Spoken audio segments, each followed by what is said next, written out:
Please come to order. Good morning. Welcome to Commissioner of St. Mary's County meeting this date, Tuesday, June 25th, 2024. I am Randy Guy, President and Commissioner of St. Mary's County. I'd like to introduce the other commissioners. Sitting to my right, representing the 1st Commissioner District, which includes Ridge, Piney Point, Citrus Island, Mr. Eric Colvin. Good morning. Mike Hewitt, who represents the 2nd Commissioner District, is not here today. He's out of town. Representing to my left, representing the 3rd Commissioner District, which includes Charlotte Hall, 7th District, Golden Beach, and Mechanicsville, Mr. Mike Alderson Jr. Good morning. Representing the 4th Commissioner District, which includes Lexington Park, Sonoma, California, Great Mills, and some of Hollywood, Mr. Scott Ostro. Good morning. Seated next to Commissioner Ostro at the end of the dais is David Weisskopf, our County Administrator. Morning. To my immediate right is Julia Birch, our recorder for today. Sitting at the table to my right is our Communications Director, Jenna Guzman. Good morning. Amy Carter and Andrew Beckman, our video media production staff members, are behind the glass, except for Amy. She's out front today. Please turn your cell phones off or on vibrate. When you come to the presenter's table, please approach by coming down the center aisle. And remember, this meeting is being televised, so you need to speak clearly and directly into the microphone for recording purpose. In other words, look good. At this time, the invocation of pledge will be done by Commissioner Alderson. Please stand.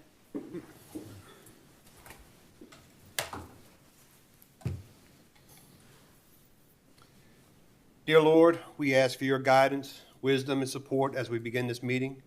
Help us to engage in meaningful discussion, allow us to grow closer as a group, and nurture the bonds of our community. Fill us with grace and kindness as we make decisions that might affect our county and the people we serve. In your grace, remind us that all we do here today, all that we accomplish, is for the service of our county and our citizens as we serve them and you. Amen. Amen. Pledge, please. I pledge allegiance to the flag of the United States of America and to the republic for which it stands, one nation, under God, indivisible, with liberty and justice for all. Thank you, Commissioner Alderson. Next, I need the approval of the consent agenda. So moved? Second. I have first and second. All in favor? Aye. Any opposed? Ayes have it. Okay, next we have a few accommodations this morning, and unfortunately these are for retirement. We hate to see good people leave our fold here, but we got the first one is Virginia Ann Quaid, retirement. Please come forward.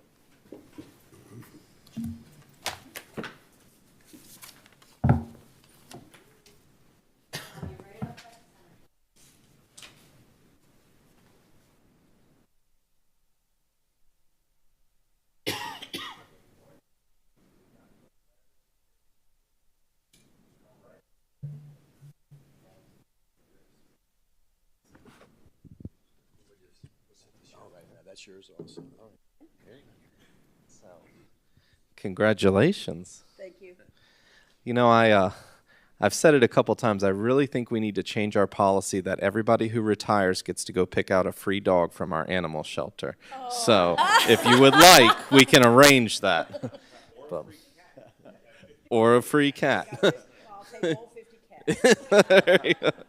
So this is truly an honor to be here with you, Ginger. Thank you for being here with us this morning. And this commendation reads, the Commissioners of St. Mary's County officially commends Virginia Quaid for your 11 years and 4 months of outstanding, praiseworthy, and dedicated service with St. Mary's County government from February 19, 2013 to July 1st, 2024. Through your diligence, dedication, and relentless pursuit of excellence, you have rightfully earned the community's gratitude, respect, and admiration. We hereby express our sincere congratulations on this occasion of your retirement, extend best wishes for your future endeavors, and ask God's blessing upon you. This date, June 25th, 2024. Congratulations.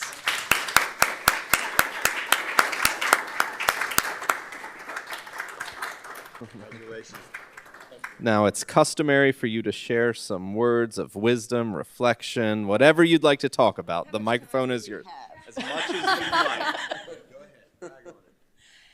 I just want to let everyone know that working for St. Mary's County government has been one of my most rewarding experiences. I have felt that working up at the Northern Center with Marina Well, and Brandy has been our boss, the big boss over there, Miss Lori. We've got Candace on board now, and one of our drivers even showed up for me this morning. I've got some family here, and it's wonderful to have this kind of backing, I guess you can say, to show their appreciation to me. But boy, it means a lot for them to be here today. But working up at the Northern Center has been so rewarding. And the people that come in there, these active older adults that come in there, they just have my heart. They do. Some of them, it took a little while to get it. But they do. They all have my heart, and I relate to them as being my cast of characters, because every one of them has their own little unique way about them, and I have to pacify many needs, as does Marina well. She does her part up front. But working in that kitchen, and boy, so many people thought that I was doing the cooking. I didn't do no cooking. I cook breakfast once a month, and that was a joy, and the people that came enjoyed that, and I always tried to make an extra 15 minutes to get out there with them, just to mingle with them while they were eating their breakfast, but it was very time consuming. 9 o'clock, the window went up and breakfast was served. At about 40 minutes later, the back door opened and lunch was shoving in the back door for me to get breakfast out of the way, so it didn't give me a lot of time, but it was such a wonderful experience. And now, my head and my heart have done so much battling with each other about this, because with my health being as good as it is, I'm really, really, really, really still ready to work. But my head tells me it's time to put that spatula down, take the apron off, and spend more time with my husband. And that's what I'm going to do. So, thank you, guys.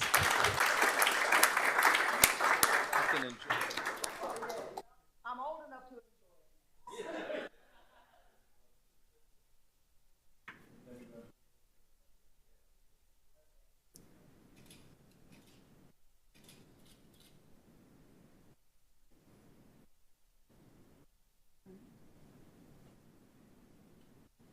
Would the family like to come up and join us?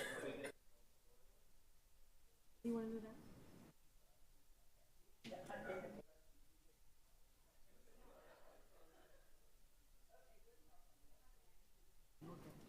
I think we're going to do the family first.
Beautiful. Congratulations.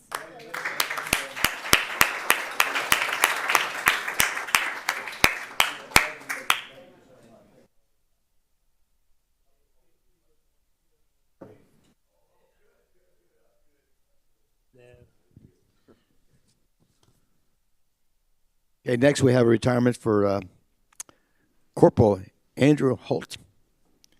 His retirement.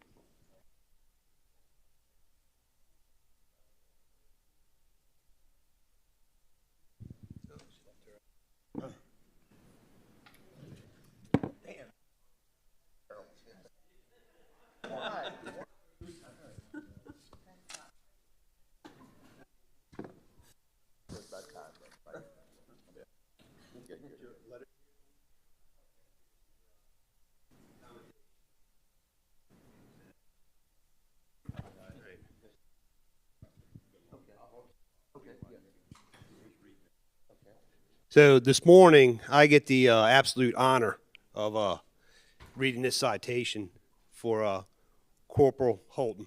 And you've been in the county long enough. You've been to any event where the sheriff's department has offered support. You've seen this guy. I mean, for as long as I can remember, which is a long time. It's been a minute, right?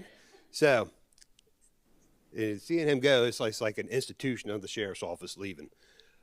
The Commissioners of St. Mary's County officially commends Corporal Andrew Holton for 29 years and 11 months of outstanding, praiseworthy, and dedicated service with the St. Mary's County government from July 6, 1994 to July 1, 2024. Through your diligence, dedication, and relentless pursuit of excellence, you have rightfully earned the community's gratitude, respect, and admiration. We hereby express our sincere congratulations on this occasion of your retirement, extend best wishes for you and your future endeavors, and ask God's blessings upon you. This date, June 25, 2024.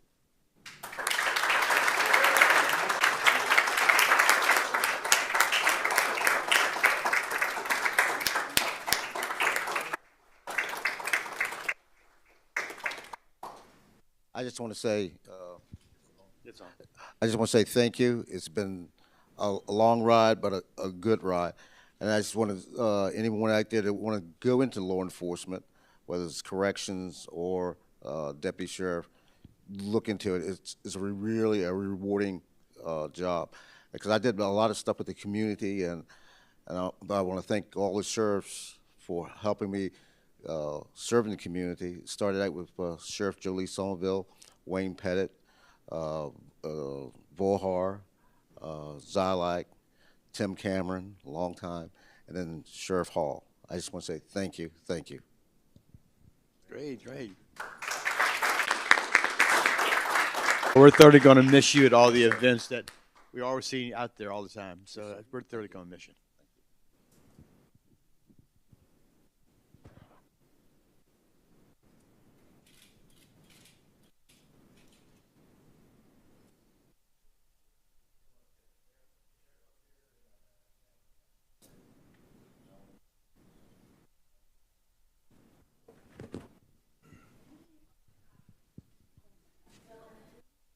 Our officers on either side. You say a few words. Get over here, Bob.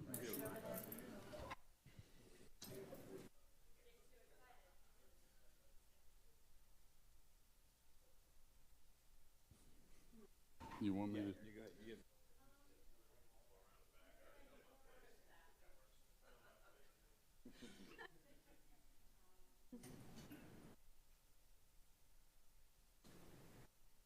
You around the back side, sorry. In the back? Yeah. And you're gonna be looking, how you looking, Amy?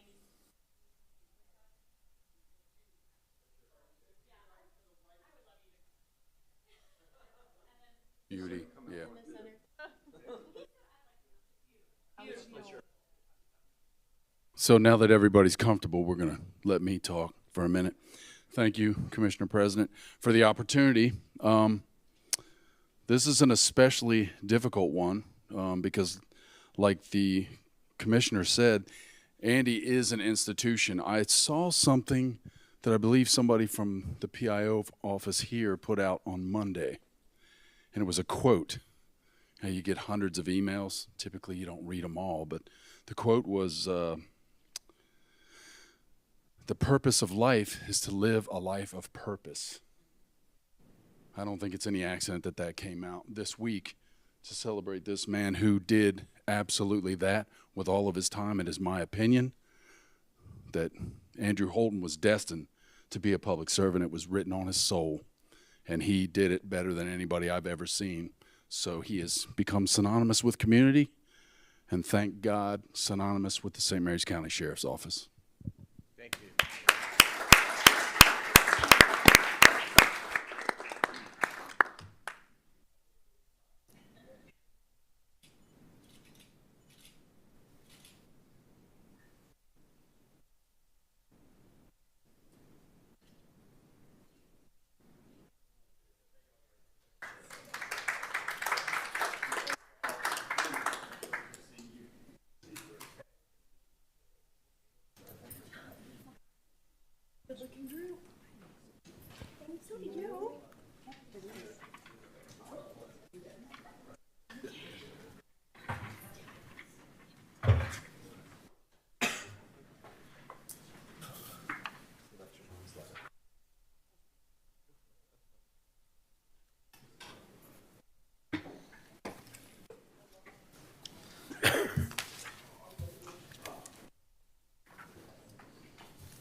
Okay, next we have the Department of Land Use and Growth Management decision for proposed ordinance to amend Chapter 203 entitled Building Construction and Chapter 223, Article 4 entitled Inspection Fees.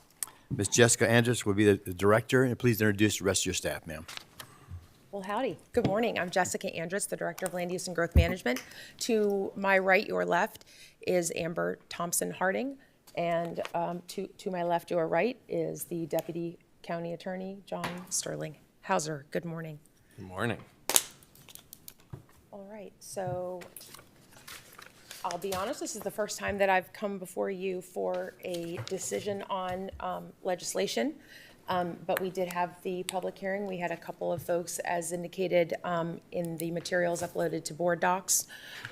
We had some folks speak during the public hearing. We had one written comment, and assuming that this Board of Commissioners would see fit to approve the building code amendments and as proposed, and also repeal the section of the building code that charges inspection fees, because we no longer need those fees because we don't do those types of inspections. We would be looking for approval today with an effective date of no sooner than July 15th of 2024, because that gives us time to provide the notice to the state as required by law. So just one question about that. I think the state had required this be effective by a certain period of time, and we're okay to be beyond that deadline? I think it's the best that we can do under the Okay. circumstances. We're not going to get in trouble or sued for that or anything? No, it is what it is. June 1st was the deadline to have this adopted. We're not the only county that lagged behind that by a little less than 2 months at this point. We're also well ahead, I think, of the schedule we were on last time we did this update. So it is what it is. And We're I all going to do- still have jobs. I do want to commend your department for how you've handled this, because everything I've heard is you did a great job getting community input and buy-in, and it made the process a lot smoother, because anytime there's any kind of change like this, it can become controversial, but I think you all did a really good job getting all the stakeholders together for this, so Thank thank you. you for that. Absolutely, and I will just say, Amber did lead the charge on that. So really, those go to her. Thank you. Thank you very much for what you did. Yeah. Yeah, I've heard nothing but good things from about the way you're running your department, and especially this. There was, like Commissioner Colvin said, sometimes there can be a little nervousness and upheaval, and our phones blow up. But I didn't get any real calls for this, and I think it's really because you were so far out in front of this, and people knew about it, and so really commend you for that. Thank you. Real quick, Mr. Hauser, are the motions, I just want to ensure that the motions are correct. Are we amending? Are we doing away with, repealing? I just want to make sure that, It should be, I believe we were setting this up as we customarily do to repeal in its entirety, Chapter 203, and then reenact simultaneously with the repeal. And let me just see what the suggested motions were. If I may not have those among me, with me. No, but that is what we were looking to do, Right. was to repeal Article 4 of Chapter 223 regarding the inspection fees, and to repeal and reenact with amendments Chapter 203. so their motion, instead of saying amend, should be to repeal and reenact? Correct. Thank you. Yes, Don't want to come back. neither do I. All right, I move to approve the proposed ordinance to repeal and reenact Chapter 203 entitled Building Construction, and repeal Chapter 223, Article 4 entitled Inspection Fees. Second with discussion. Quick question. I do want to follow up on the written statement, the written feedback that was given to us. And the one thing that I'm not even going to try to pronounce his last name because I know I'll mess it up and I don't want to disrespect the man that way. The powers and duties of the building official, the big question is, who is the building official and who appoints them? And what credentials do they have? Could we have that addressed in public? That way it's on the record, please? Happy to do that, happy to do that. So I believe the ordinance as it's drafted indicates that it would be me as the Director of Land Use and Growth Management would appoint whoever would serve as the building code official. Obviously, that determination has not been made. Needed to approve the amendments first before I had the authority to do that. It's been a while since we've actually had a building code official. There are other forms of the I-Code series that will use the term building official, building code official. It's all intended to mean the same thing. The person that would appoint is me.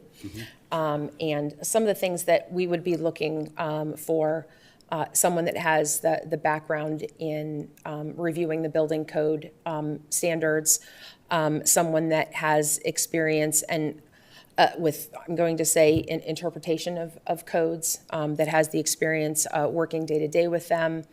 I think it would also someone that could give leadership to the program, someone that demonstrates the willingness and the ability to work with the trades men and women as well, because certainly it's a matter of interpretation. And I mean, I don't know, good thing or bad thing, but there are a couple lawyers that I think are well poised to help whoever that would be.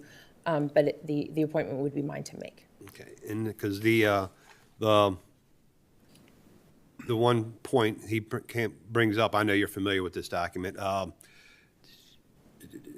Once that was worried about, has this person ever laid sewer pipe in a ditch or pulled number 2 wire through a conduit or installed hurricane straps on a truss? And so how will the appointed officials, quote unquote, have the right stuff?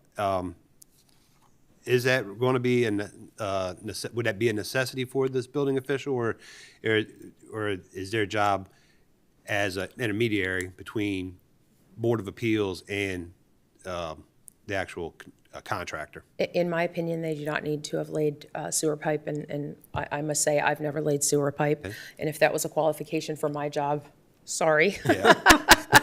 But in reality, like I said, they don't need to have that specific experience. There are other people that do, and they are certified to actually do the work Yep. and to do the inspections. A building code official is really someone that looks at the code, understands what the purpose of the various codes are, and are able to make well-reasoned decisions and interpretations. And like I said, we'll have the assistance of myself and others here in county government. Okay, and one last question. Would they be allowed, through their interpretation of a rule, say, One that comes to mind is kitchen islands. A certain size requires an outlet, and a 1-inch difference doesn't require an outlet. Would they be the one who says, you know what, you can go ahead and build your island without an outlet? Yes. Okay. Thank you. Any other questions? I'm good. Okay. I'm good. Any other questions, Commissioners? I have a first and a second. All in favor? Aye. Aye. Any opposed? Ayes have it. Thank you all very much.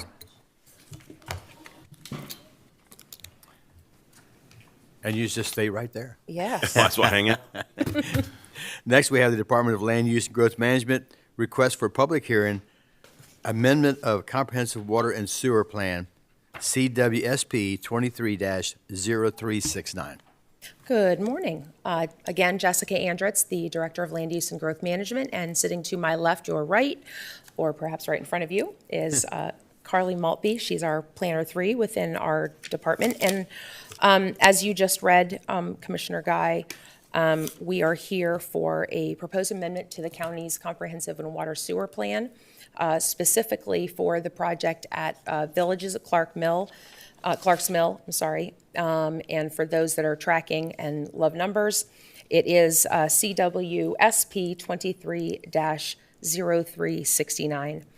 So we're coming before you today to request that you set a public hearing for the proposed amendment, July 16th, sometime in the morning, if that suits your schedule.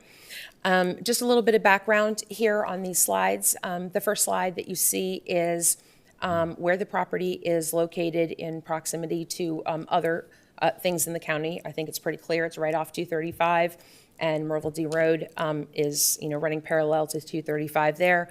In the 6th election district, it has the tax map and parcel number, and 5 different premises addresses on K and R Way, and so those are listed there. The next 2 slides have information regarding the comprehensive plan land use designations, as you can see here, and the next slide has the applicable zoning information. We've broken these out on 2 different slides. Normally, when we present them, all of this information is on one slide, but it gets a little confusing when you're mentioning residential mixed use, same words, same abbreviations twice. It makes it look like we don't know what we're talking about. Well, those designations mean 2 very similar things, but are located in 2 different documents. So we do have the comprehensive plan designation, and then we have the applicable zoning district as well. And you can see here on the slide in front of you shows the zoning, the base zoning of the property, and then the fact that it's also in the airport environment zone and also has been designated as a DNR sensitive species project review area. So real quick, can we back up one slide? This picture that it's showing, this property is not in the airport environs zone that prevents it from. That's correct. Okay, very good. All right. And then the next slide just reminds the public of why we're here and why we're asking for the public hearing. It is to change the water service category from a W6, which is what it's now, to a proposed W3, which simply means that the developer is desiring and is intending to bring water service to the property sooner rather than later. So that's the need for the change. And real quick on that one too. The adjacent properties just south of it are already W3. Is that Correct. correct? Okay. So this is matching. Yes, So we're just speeding up the process for the developer. absolutely, at their cost. Right, at their cost. Yep. And just in case you were kind of wondering, well, what's going on there, that this needs to occur. And so we have some images that were shared with us by the owner of the property. And so this is a picture of the 18 townhouse units that this is supposed to facilitate. And it was approved by the Planning Commission back in May, and it is tagged as the Concept Site Plan, or CSP 23-0225. And this is just a rendering of what the property owner hopes that the Villages at Clark's Mill would look like. That they actually shared a bunch of photos, but thought we'd just narrow it down to one for the purposes of this morning. So unless there are any questions, we'd be looking to schedule a public hearing. Well, I move that the Department of Land Use and Growth Management be authorized to schedule a public hearing on the proposed amendment to the St. Mary's County Comprehensive Water and Sewage Plan to amend the water service category from W-6D to W-3D for the 3.70 acres located in the 6th election district shown on tax map 34, parcel 613, and having the following premises, addresses 44405 KNR Way, 44410 KNR Way, 44415 KNR Way, 44420 KNR Way, and 44425 KNR Way in Hollywood, Maryland. Second. And we want this in the morning, correct? 9:15? Morning That all right? sounds good. Okay, is that all right? Okay, 9:15 in the morning? Good. I have a first and a second. All in favor? Aye. Any opposed? Ayes have it. All right. Thank you, ma'am. Thank you very much.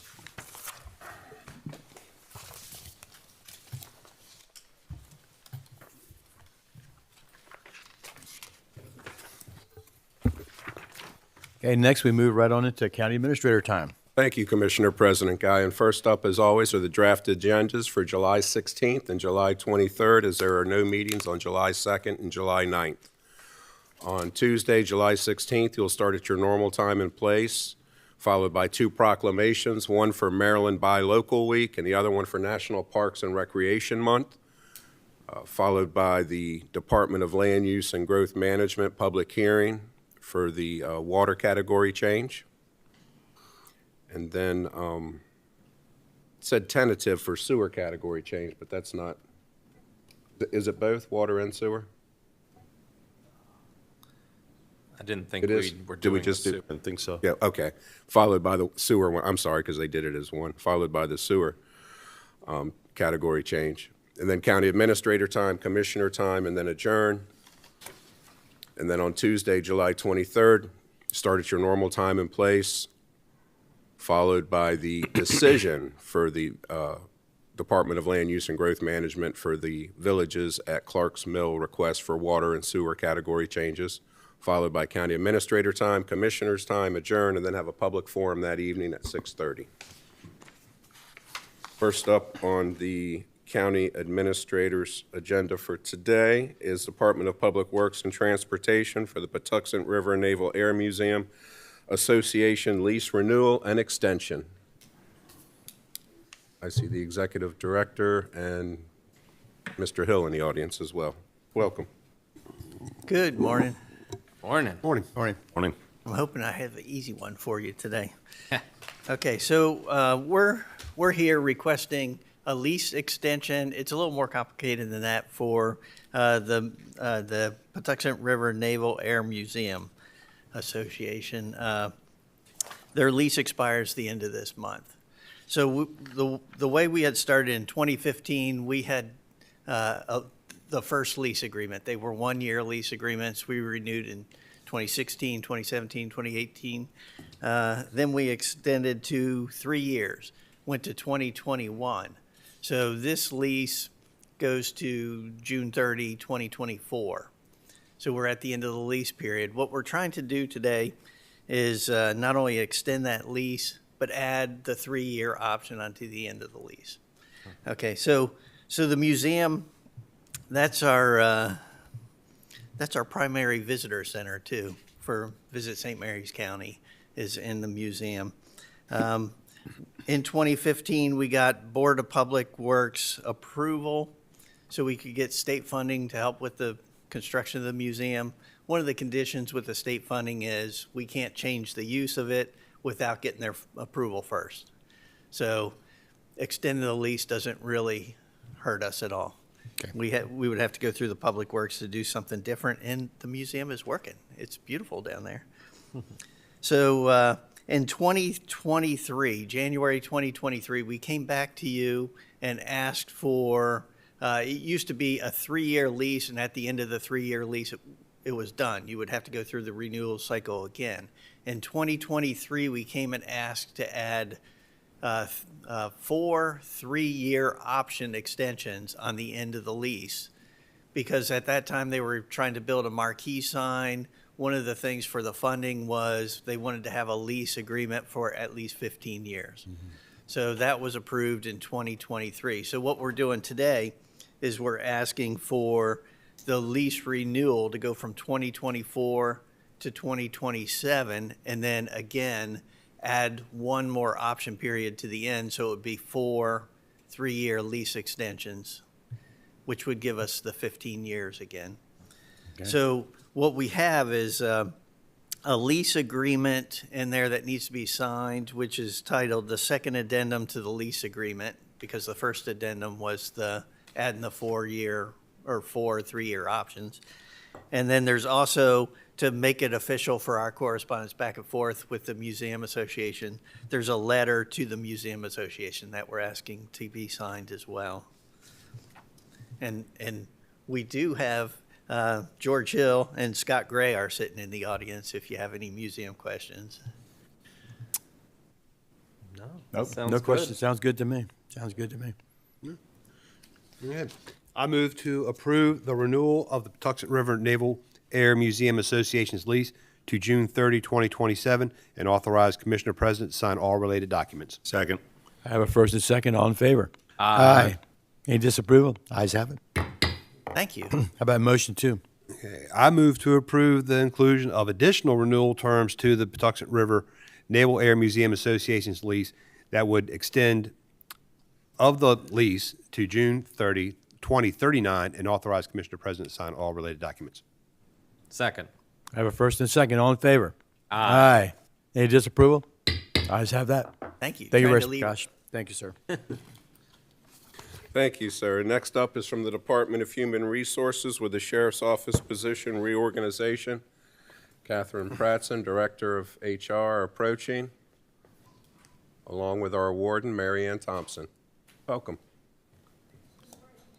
Good morning.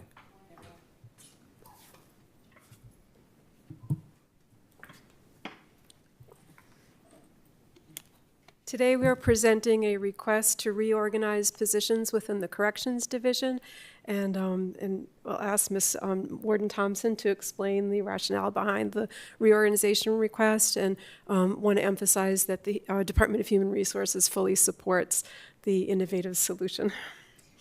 So good morning, Commissioners. So back in 2020, y'all approved through the budget process, corrections security specialists who took and they filled in for positions that were non-security, which were formerly filled by correctional officers. And we have successfully done that since that time. There was a career ladder for them. But what we're finding is that, we still have a staffing shortage. So with that, we have the booking specialist, and if they were trained, then they could also fill in when a corrections security specialist wasn't involved. And that would leave a correctional officer to do the security position post, as well as take care of the things that a correctional officer should. So we're proposing, and it also will help the booking specialist because we'll have a better trained workforce, and we'll be able to have that flexibility. And it also allows for retention, for growth by having that career ladder. So today we're asking that those positions be combined so that now it goes from a booking specialist and a corrections security specialist to a corrections security specialist. And we have 2 current vacancies in which Ms. Pratson said that they will take and post haste as soon as possible, and that then we'll give the opportunity for the current booking specialist to apply for that position if they so choose, because it is different duties that a corrections security specialist performs. So we appreciate the consideration. And the intention is, as vacancies occur, the new position is the position that will be posted. So through attrition, we'll have 12 individuals fulfill the one position. And then there'll be a pool that can fulfill either duty. And then all 12 positions would have the benefit of the career ladder. Currently, 8 of the positions do, so this would expand that. So this sounds like a really good innovative solution that helps people's jobs be more interesting to them. It does. It gives them a chance to advance. Gives a chance to advance, and, you know, it really helps with the whole entire workforce at the detention center to keep things running. Okay. Sounds great. I move to approve the Sheriff's Office request to reorganize the booking specialist position and the civilian security specialist position to the position of corrections specialist and to extend the existing career ladder to the employees holding the corrections specialist classification. Second. Got a first and second, all in favor? Aye. Aye. Any disapproval? Ayes have it. Thank you all very Thank you. much. Warden, just want to congratulate you on your state award, the DeWitt Award, correct? And we I'm so we are very very humbled. fortunate to have you here in St. Mary's County, so thank you. I Amen. appreciate that. Absolutely. Thank you very much.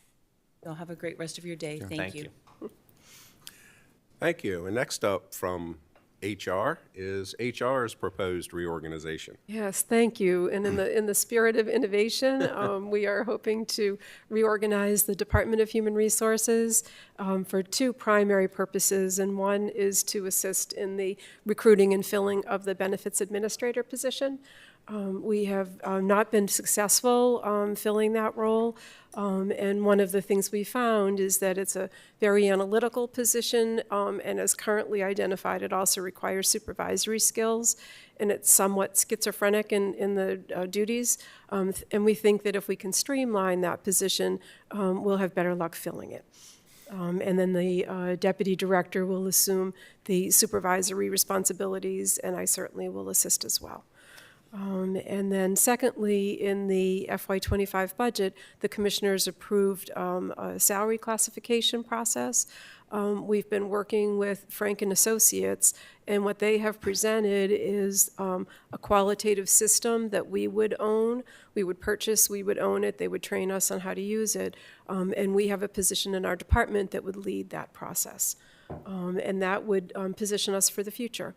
That would assist with training current personnel, and then also provide the in-house expertise that if we ever needed to classify positions in the future or want to attempt this process in the future, we would have that talent. Good. Very good. Very good. Sounds So good. I always love innovative solutions and trying to fix a problem, and the added bonus was it looks like there's some salary savings by doing this. Yes, yes, Wow. yes. Good. So, and we, you know, if we need to, we can use that to train the new hires, and again, sort of equip the staff. Very good. Very good. I have a quick question for you. The supervisory skills requirement for the previous position at grade 9, what kind of staff was the benefits manager running where supervisory skills was, one, needed, and why is it such a, is it that much of a lack of candidates out there? Or are people just unwilling to take on the supervisory level purpose of it? So when we did the last recruitment especially, we found that the candidates were really in two separate buckets. And the analysts just were more focused on using the data, understanding the documents, and did not have the supervisory skills. And then the supervisory individuals didn't have that sort of depth of experience. Because we manage the sheriff's office plan, we need to be able to read it, make sure that we comply with the plan document. We provide data for the actuaries, so it's a very analytically driven position. And we feel like removing the supervisory would just help streamline that and help the candidate succeed. Potentially in the future, once they know the job well and understand the job, we could conceivably add that back. But that seemed to have tripped up our recent hires. Okay. I was just curious if that was Thank you. a big tripping point for it. Took me a long time to figure it out, so we're hoping that this is the winner. Okay. Any other questions? I'm good. Take a motion. I move to approve the reorganization and position classification for the Department of Human Resources as presented. Second. Have a first and second, all in favor? Aye. Any opposed? Ayes have it. Thank you for your support, Thank you. Commissioners. Thank you. Next up, from the Department of Recreation and Parks, presenting the strategic plan request for approval, Director Arthur Shepard with Deputy Jessica Hale. Welcome. Thank you. This is a strong morning for us. When we talk about strategic plan, we've been working with this. Matter of fact, since the last time it was approved in April of 2020.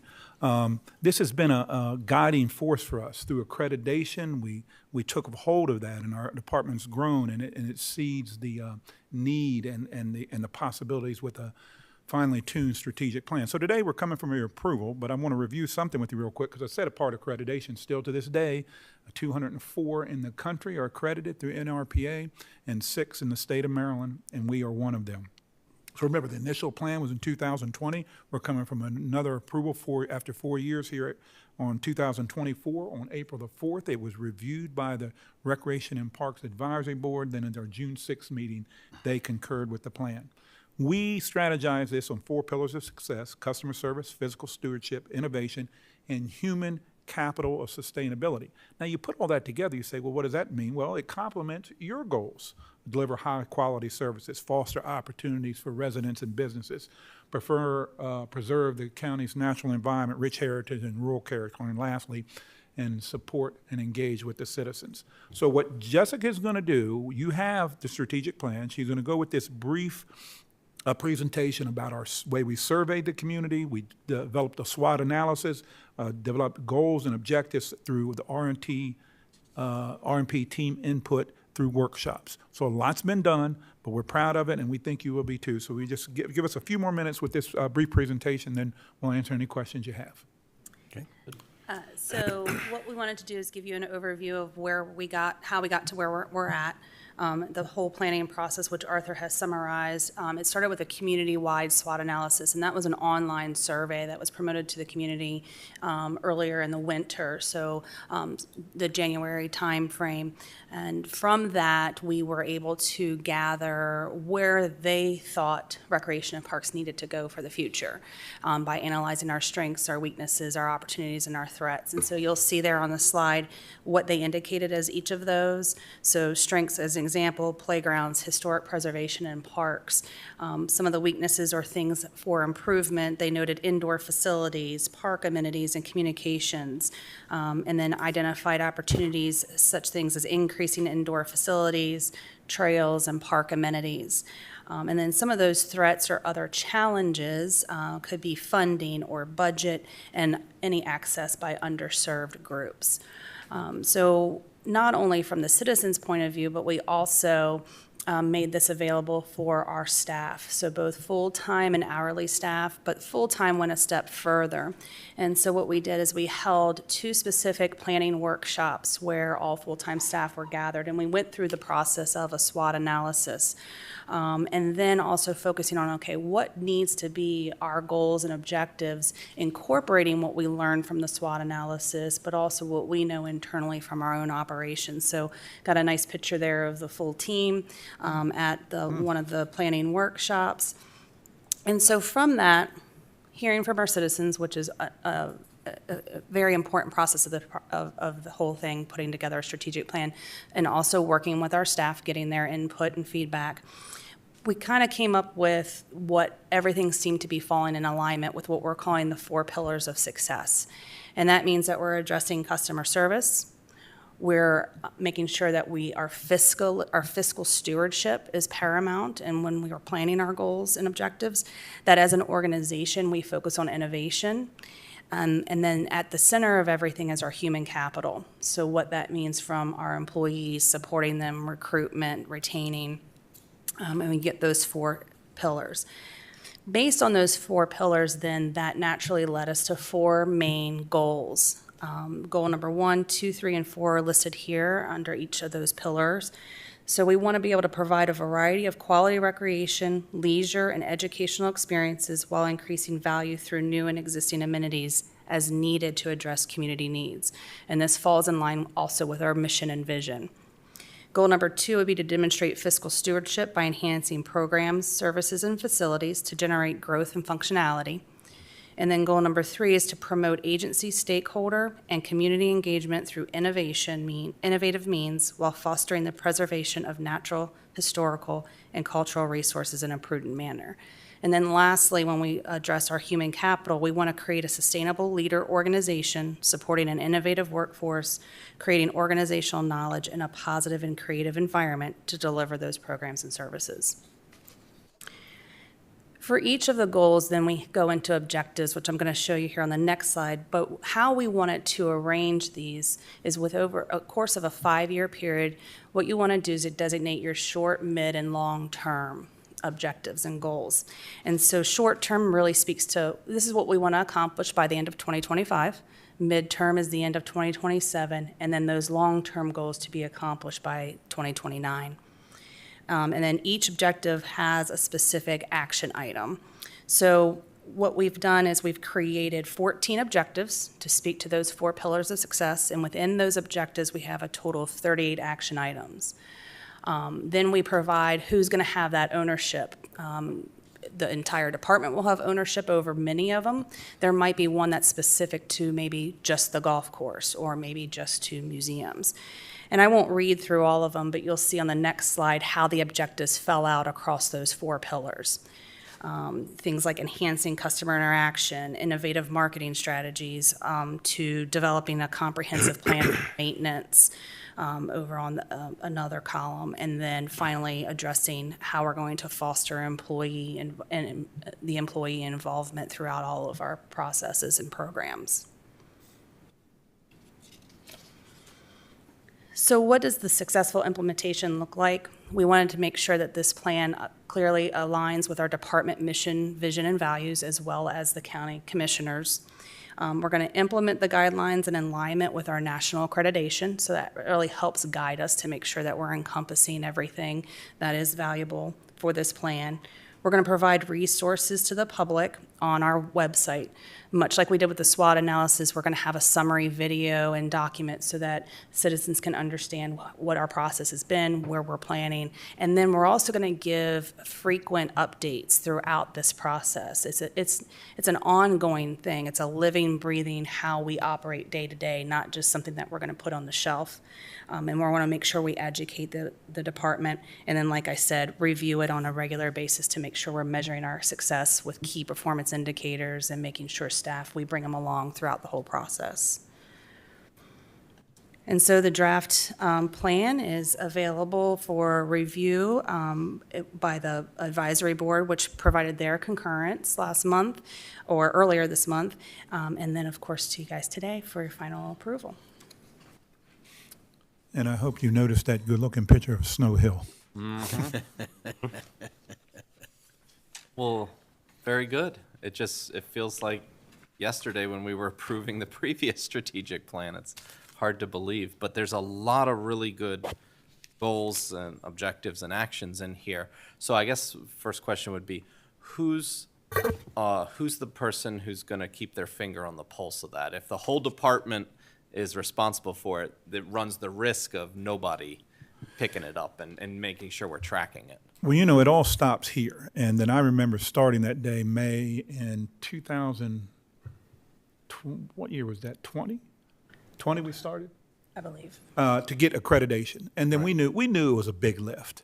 But now that we do have a deputy director for the first time in history of this department with all this width we have, it's right here. It's regarding compliance, meeting goals, documenting, and being a department that not only has a strategic plan and accreditation, that is what our heartbeat is, and that will be the role of the deputy director.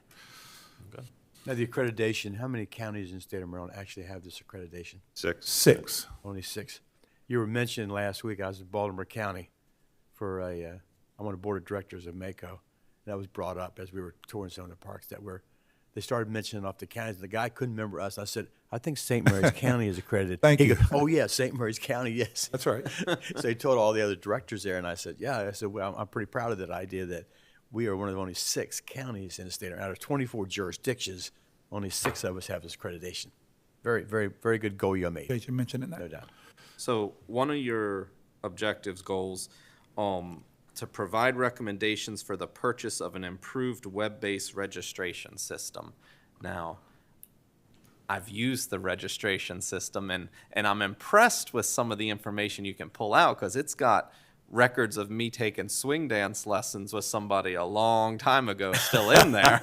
What? Hold on now. The lessons didn't go over that great, but it wasn't the instructor's fault. That was my fault. But it is dated looking and somewhat cumbersome. So I was excited to see this. And Jessica can speak to that a lot, but that was just part of our survey. Some of the citizens were saying that we like it, but getting through the keystrokes and all that. So what we're now doing is we'll work with Mr. Kelly, and we'll come up with some alternate recommendations from some other integrated software systems, and to see if we can grow in that. And who you speaking with now? Well, we're going to look at a few different database management systems. And so I'm conferring with a lot of jurisdictions across the country through NRPA connections, also our neighboring counties to see what everyone's using. We're currently receiving demonstrations from something called Civic Rec. And there are a couple others that have been suggested to me to try out. So our goal would be to research those and then come up with our pluses and minuses based on our customer feedback. And so far, it is a little bit antiquated what we have right now. And there are other options out there. There's just still a lot of research still to be done. So, and I'm not saying it doesn't work. It works, and it has a lot of information in it. It's just, it feels dated and the flow of it. And it can also be a little kludgy if you're using a cell phone to correct. put on there. It can be a little different. We heard that. I noticed that's listed as one of the short-term goals. So does that mean potentially next budget cycle we will see? Yes. Good to know. Good answer. I like that. Any other questions, commissioners? Oh, yeah, I have one. Since we've talked about this before, and I saw your museum director walk in, can you give us an update on St. Clements Island Museum? St. Clements Island Museum has still not been put out for bid solicitation, but looking forward to that very, very soon. Okay. For construction bid. Just want to be able to have that in my Rolodex. Yes, sir. Yes, sir. Anything else, commissioners? Okay, then we just need a motion. I move to approve and adopt the 2024 Recreation and Parks Strategic Plan. Second. I have a first and second. All in favor? Aye. Any opposed? Ayes have it. Thank you. Thank you, and Mr. as Shepard. always, appreciate your support. Thank you all very much. Thank you, sir. Thank you. And next up from the Department of Economic Development, the Maryland Ag Land Preservation Foundation Fiscal Year 2025 ranking. Director Chris Casalemas approaching. Welcome. Welcome. Thank you, Mr. Weiskopf. And with me is Priscilla Leach, our Ag and Seafood Division Manager. Good morning. Good morning. So this is something we come before you for every year. We look for the commissioners, asking commissioners to sign a letter of support indicating support for our Ag Land Preservation Advisory Board's recommendations for the ranking of the properties to be considered for the Maryland Agricultural Land Preservation Foundation funding. MALF. So the MALF was created by the General Assembly in 1977. MALF funds can be used to purchase agricultural preservation easements that restrict development on prime farmland and woodland. These funds have been used to preserve more than 15,287 acres of land in St. Mary's County. At their June 13th meeting, the County Ag Land Preservation Advisory Board reviewed and approved 7 applications from property owners seeking MALF easements. The prioritization was conducted using the State Land Evaluation State Assessment Prioritization System. The 7 applications encompass 765 acres. Applications must be submitted to the MALF Board of Trustees no later than July 1st, 2024. Priscilla, do you want to tell them how if anyone's interested, how they can, interested? Yeah. Yeah, so our MALF program is a voluntary program. The Maryland Department of Agriculture holds the easement for the landowners, and our county helps to administer that program. We had about 15 landowners interested in this year's application cycle, so we thought that was fantastic, and 7 of those went forward with placing applications, and so that would put 765 more acres into the MALF program. Which would bring us, we are at 31,000 total acres in all of land preservation for St. Mary's County currently. And what's our goal? 60,000 Okay. acres. So we're over halfway. Are you seeing an increase in property owners who are becoming interested in this as more awareness grows from this, or is it still just kind of staying static? I think so. I was surprised we had 15 interested landowners this year. You do have to have, for the MALF program, 50 acres or more. And we still have a lot of farms out there that have 50 acres or more that are not in preservation and that could go into preservation. You have to have development rights to sell. And so we still have interested landowners, yes. Have we looked into, I don't know if there's a way to do a survey or something to find out perhaps why more landowners aren't interested in it? Is that? Commissioner Oster, I don't think we've been down that road yet. I think we still have pretty good interest, so we haven't really gone down that road. I think if we get to the point where we're not getting applications, sufficient number, we'd come up with some ideas for how to get more interest. There's pretty good awareness, I mean, among large landowners, farmers. Seems like a win-win all the way around. Yeah. I mean, I would think if I had that much acreage, I'd jump all over it. I mean, Right. Yeah, you know. It's a good program, and Yeah. I think word of mouth and just general awareness among that community, I think most people know about it. And some people just aren't ready to make that move yet, or they haven't decided yet, and, so. But So this preserves the property without further development, correct? Correct, yes. Do you know if they're allowed to do anything like put solar on these fields? The MALF program has certain restrictions. You can make requests to the MALF board. We bring it first to our land preservation board, and then it goes to the MALF board for approval. So there are certain circumstances where MALF will approve, certain things like solar on farms if they're, attached to ag buildings or things Yeah, I like asked that that. because I was on a panel last week talking about solar, and the state's looking at designating, each county has to do so many acres per county. And I was trying to argue with them about the number of acres we have put in various preservative type programs. And they sort of like, well, we'll look at that. So they didn't commit either way about not allowing it or allowing it. I think we're interested in preserving prime farmland and making sure that doesn't just automatically turn into solar, because we Right. want it, for farm purposes and for products. Okay. So when these properties are scored and judged, it's a blind scoring, is that correct? And can you give kind of just an overview of what it means, the difference between the LE points and the SA points, and kind of what that is, so we have somewhat of an understanding? Sure. So in order to qualify for the program, you have to have class 1, 2, or 3 soils, so farmable soils. So that is given a high priority in the ranking.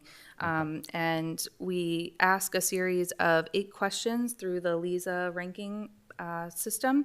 And that is things like your proximity to other preserved acreage. So you get more points if you are in a contiguous block of preserved land. So 7th District is a great example. I think we have over 2,000 acres preserved in 7th District. So if a property is located in 7th District in that area, they would receive more points for that. Soils, and then if you have a soil conservation plan in place as well as a forest management plan in place, those also qualify you in the ranking. But to answer your question about is it blind? Yes, they don't know the names of the property owners when they're doing the ranking. Okay. Yes. Okay, good. Any more questions, commissioners? Need a motion? I move to approve the letter to the Maryland Agriculture Land Preservation Foundation indicating support for the St. Mary's County Agriculture Land Preservation Advisory Board's ranking of the properties to be considered for funding, and have the Commissioner President sign all related documents. Second. I have a first and second. All in favor? Aye. Aye. Any opposed? Ayes have it. Thank you all very much. Thank you. Thank you, commissioners. Thank you. Next up from the County Attorney's Office is the proposed lease at Breton Marketplace for St. Mary's County Health Department, presented by Deputy County Attorney, Mr. John Hauser. Welcome. Morning, Ms. Morning Howard. again, Commissioner. Standing in for Buffy Giddens this morning. And your last item of business, as Mr. Weiskopf just said, is a proposed lease for Unit H of Breton Marketplace, situate 25470 Point Lookout Road, Leonardtown, Maryland, comprising 3,792 square feet, more or less. purpose of the lease is to alleviate some of the spacing concerns that our health department has been encountering and expects it will encounter more of in the coming weeks as more positions come online by operation of changes to variably state teleworking policy requiring more people to be in the office more of the week, filling in existing vacancies, which will yield about 20 to 30 new bodies in the office, new grants that will come online in a few days on July 1st that are expected to yield an additional 30 staffed positions at the health department, and maybe as much as 15 to 20 more positions that will be made available by grants that are in the pipeline. A health department is already encountering space issues with what they have right now. So for some time, they've been working with the county administrator's office and with Ms. Giddens, I think, to identify new space they could move into and to negotiate a lease. The proposed lease will hopefully satisfy current space considerations and all of what's anticipated that it just went through. Lease will be for the location. Full lease is attached. If there are any questions, happy to field them. Otherwise, just ask for the commissioners to approve or deny, as the commissioners will, this proposed lease agreement so we can move forward.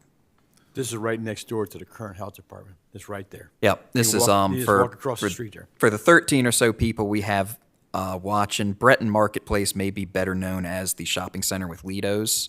It is right there. Yep, yep. So this facility or this office space, will it be public open space?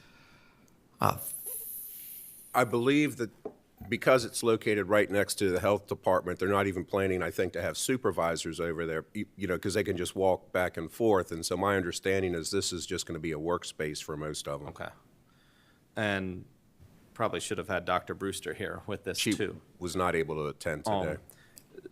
My understanding is that the health department has the funding in-house for at least 2 years to cover the cost of this I lease. thought it was, you're right, at least Yes. 2, possibly the third. 2 years. Right, yeah. correct. Okay, because we're talking roughly $60,000 a year for this space. Correct. Okay. Okay. Any more questions, Commissioner? I move to approve the proposed agreement to lease 3,792 square feet, more or less, at Unit H 25470 Point Lookout Road, Leonardtown, Maryland, from WM Davis Development at Breton Marketplace LLC for the benefit of the St. Mary's County Health Department. Second. Have a first and second. All in favor?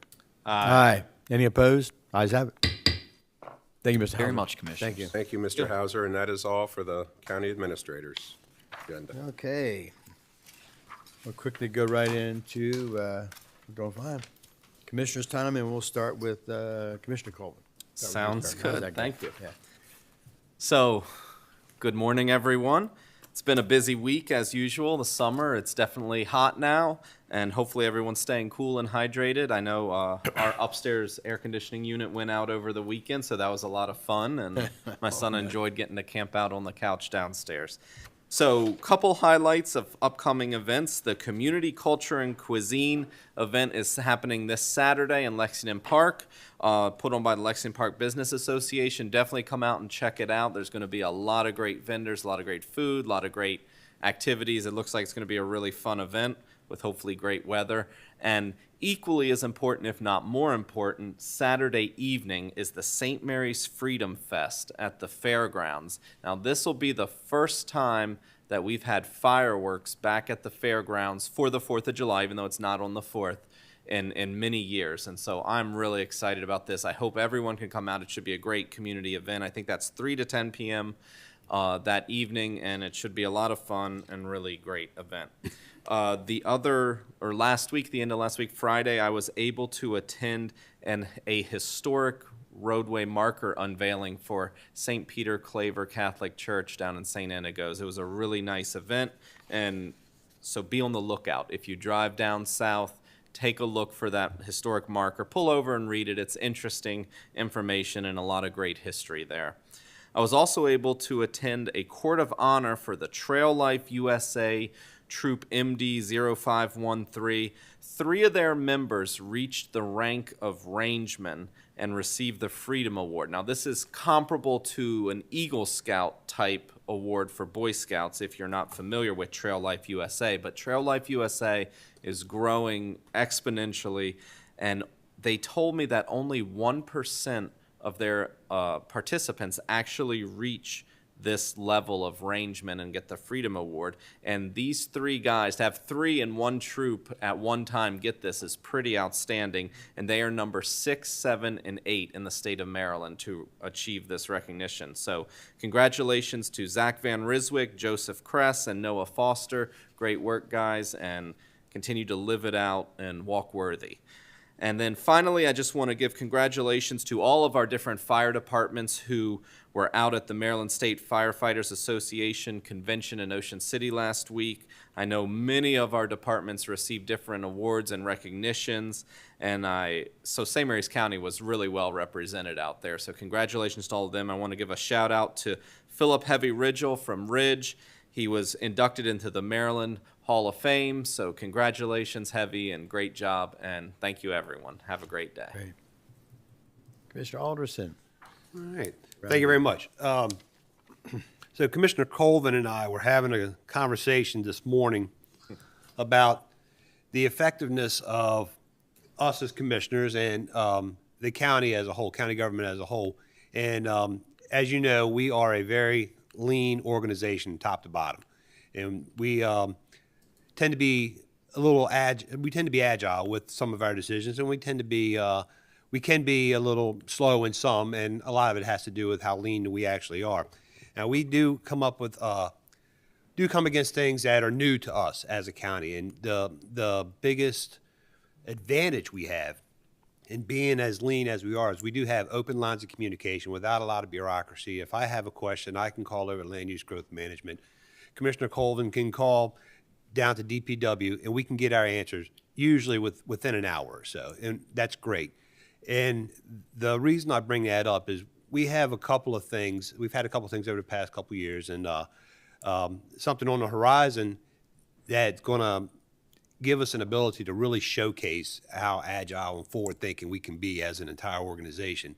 And I do want you to know, all to know, that we sit up here and we have our motions, we do our votes and everything. We do put a lot of thought in this stuff, and we do think about how it is going to affect our county, not just next year or 2 years from now. We think about it in long terms, because we know it's going to affect our children, it's going to affect our grandchildren. So I just want to make sure that you know that even though we're getting ready to be off for 2 weeks, I can guarantee you that this little thing right here will be chirping almost daily with updates and requests for everything, and we're still constantly working for what's best for the county. And we do appreciate everybody who reaches out to us and lets us know, hey, we have this and we got this, and you're doing a good. Love hearing you're doing a good job. But we also need to hear, hey, you know what? You guys could probably got a little room for growth here, and we take that constructive criticism also very well. I think not a big fan of people calling me a thief or calling any of us thieves. That hadn't happened in a while, thank you. But we do, trust me, we do work hard and try to do the very best we can. Also, I do want to say, go out to Freedom Fest this weekend. This weekend has got to be the most packed weekend I've seen in a long time in St. Mary's County. So, there's no such thing as there's nothing to do in St. Mary's County. I know of 4 events in St. Mary's County just on Saturday that is enough to take you from sunrise till the time you go to bed at midnight on the midnight. It is just crazy. And whatever you do, be careful out there. I know you're going to go across the bridge to Virginia, grab your fireworks, which is great. It's super dry. Be very careful with what you're doing. Or you just go down to Freedom Fest and watch fireworks in a nice, safe environment. Or if you're down in Golden Beach, enjoy the fireworks down there. Enjoy the parade down there. Leonardtown Wharf is doing Fourth on the Wharf, which is also a great opportunity to get out and explore one of the best little towns in Maryland. I think there's got to be something. I know there's got a big dedication going on Sunday in memory of firefighter Bryce Trossback. that Leonardtown Fire Department is hosting. And probably the most important thing that's happening this weekend is on the 29th, is mine and my wife's 28th wedding anniversary. So I do want to say happy anniversary That's to why my we wife. got fireworks. Oh, we got fireworks that Got day. fireworks from my 28th anniversary. And I do want to say it's been a great 28 years, well, 30 some odd years together, but it's been a great 28 years being married to her. And I look forward to spending the next 28 with her, and I look forward to hearing what Commissioner Ostro has to say for us. Thank you. Thank you. Commissioner Ostra, you got it. All right. Well, it's great to be back. Had some travel over the last week or so. Was in Texas for a weekend for my wife's parents' 50th wedding anniversary, and then I got the great opportunity to go out to California and spend a week with my sister and her family. And shout out to my brother-in-law Warren, who wanted to come and see a commissioner meeting, and he's here in the audience today. And he's still awake. And he's still awake, so hopefully, so that was a great time, and now they're here with us for the next couple of weeks, enjoying beautiful St. Mary's County. It was beautiful weather when we left California. It was in the 60s and 70s. It was beautiful. We got off the plane here. It was 95 degrees. But we are enjoying the weather and enjoying being back in county. Had the privilege this past Sunday to be invited to say a few words and attend the 77th anniversary of First Missionary Baptist Church here in St. Mary's County. Reverend McClanahan has been there for a very long time, and I tell you that is a church that does so much in and for our community, from being extremely active with the WARM program, to working with food banks, to working with the local school system. They have so many different programs and opportunities, and they've helped and worked with so many people throughout this county. So just a shout out to them for 77 years of serving St. Mary's County and being here in the county as a place to go and worship. And it was just a great service and a great time. As it's been said, this weekend is a great weekend in St. Mary's County. The River Concert Series is going on the 28th at the College Townhouse Green. That's always a great time to go out and hear some great music and enjoy that.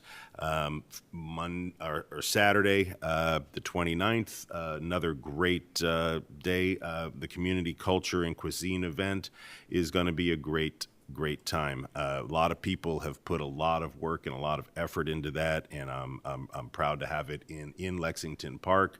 Want to encourage everybody out there to come on out, enjoy great food. There's going to be performances from different cultures. The Filipino American Society is going to be there. We're going to have great food, great cuisine, great music. If you want to dunk a commissioner, I will be in the dunk tank. So in the morning, so come on out and dunk a commissioner. So that'll be fun. It's just going to be a great, fun family time. And then absolutely, that's from 10 to 5. Come on out, enjoy that. Slip away after that, and go on out to Freedom Fest and enjoy fireworks again at the fairgrounds. It's going to be great food, great event going on. Fireworks in a safe environment. Bring the family out, enjoy that time. 4th of July next week, we're heading into that. I encourage everybody to come on out to our neighborhood in Town Creek. We have the annual Town Creek Parade. That'll be going on. Starts at 11, and that is always a great turnout. It is an amazing parade for such a small community. Fire department will be there with their trucks, and we have the Jeep clubs, and it's always a great time and a wonderful turnout that we have for that. So I encourage everybody to come on out for that. Starting on the 5th of July, from the 5th through the 28th, we're having the Three Notch Theater. The Newtown Players are putting on their performance of The Big Fish. They're just a great organization and everything you can you would want. I go to those, and it is every bit as good as some of the Broadway productions that I've seen. They are a very talented group of people, and it's a wonderful theater to go out, and always a great performance there. So encourage people to go out if you're looking for a great evening out. Come on down, go to the Three Notch Theater, have a great dinner in Lexington Park, and it's just a great time to go and do that. Also, it's always great. It falls right on my wife's birthday, so we always make it a tradition to go on her birthday to the summer stock put on by our. It's Rex and Parks puts that on, and it is a fantastic performance every year. I'm always amazed with them. That's from the 19th of July to the 28th. They'll be putting on Cinderella this year. So definitely tickets go on sale July 1st. So I encourage everybody to buy tickets for that. Tickets prices are very reasonable. It's always a phenomenal performance. A lot of talented people come out for that. So come on out. Like I always say, there is so much to do in St. Mary's County. So come on out, enjoy it. We offer a lot. We are in, as Commissioner Colvin mentioned, we are in some hot weather. So please, please, please make sure that your pets have water. When you're driving in the car, it's great to bring your dog with you. But in this hot weather, let's leave the dogs at home, or make sure that these vehicles are too hot to be leaving a pet in. And I know we all live busy lives, so please, please, please make sure you are checking the back seat of your vehicle and making sure you're getting the kids out of the car when we're rushing around running errands or trying to get to work and drop kids off at daycare because we're in the summertime. Let's not forget to check that back seat and make sure we've gotten all the kids out of the car. Again, as Commissioner Alderson said, we'll be off for 2 weeks, but we will all be working. This is always with me. It's always on, and I guarantee you I will get some calls about certain things, and I'm always willing to answer and help anybody with anything. We've got other projects that we will be working on as well. We won't be meeting, but your commissioners will still be working. So everybody have a safe, enjoyable holiday season, and look forward to seeing everybody when we're back in 2 weeks. Okay, great, Commissioners. Thank you all very much. Wow, I haven't got much to say because it seems like I mentioned everything is going to go on this weekend, so I don't have time to visit it all. But I will say one thing, that the Freedom Fest actually is a free entry to get into there. It's, of course, you got to buy your own food and things like that, but we look forward to that. We're helping to sponsor that and get the fireworks up for the first time in the fairgrounds for a long time. So please get out. We know those crowds are getting more and more. We had that Crab Festival on the 8th of June. My Lions Club, Leonardtown, worked it, and we had a great, huge turnout. It was great. And so it was probably one of our best turnouts. So we know people are trying to get out, but be careful driving and everything like that. Touched on a little bit about Commissioner Alderson and talking about what we do here as commissioners, even though we're off for 2 weeks. I have a list of various tasks outside of this commissioner meeting that various ones of us are signed up to do and be a part of. There are various communities and also outside organizations that we belong to. For example, I'm on the Maryland Association of Counties. I'm on their board of directors. And last week we have two, you might say a summer and a fall get together we sort of run the MACO and talk about their financial situation and their personnel and blah, blah, blah. And also have some very good guest speakers that come in to us. We had at Owens Mill in Baltimore County, which is a very interesting county. Huge developments going on out there. They took this, what most of us knew as Perry Point. It used to be a steel plant there. It's now a huge 3,300 acre development, and it's gigantic. Amazon has one of the huge distribution centers, about 2 million square feet of building. Armor All has their 1 million square foot building where they actually produce the Armor All fabric products that you deal with now. And U.S. the U.S. Wind has their assembly plant out there of about 20 acres that they occupy. But it's going on and on, the things they're talking about. We got a great view of that bridge that collapsed, unfortunately. It was right next to that. But they actually took all the steel over there, and they were still cutting it, disassembling it, and loading it on trucks and shipping it out to be recycled. But unbelievable development up in that area. But with our various jobs we have with, mine with this Mako, it brings back important things we're able to discuss with other county employees throughout, or county administrators really, and county officials throughout the state to try to make things better for us as well as for them. And Mako is one of our primary goals, to work with the legislators up in Annapolis, and I'm glad to be part of that. But I want to say that the commissioners, the last 3 boards that I've been a part of, as part of the leadership of this team, outstanding people. We've done, I have to say, all of them have done a great job. They work hard, and they really put their heart and soul into being a commissioner and run St. Mary's County. And they do a great job, and I thank them all. Thank you. And last but not least is, I always talk about my grandson. He's now over 16 and a half pounds, growing, looking good. And yes, we're going to go down and see him again next week. My wife insists on that. And he's doing very well. Unfortunately, he's still on oxygen, meds, and whatever. But for what he used to be like, he's looking fantastic and doing well. So we're looking forward to that. With that being said, I'd like to go ahead and get a motion to go into closed session. I move to enter into closed session to discuss legal advice. Second. I have a first and second. All in favor? Aye. Aye. Motion and meeting closed.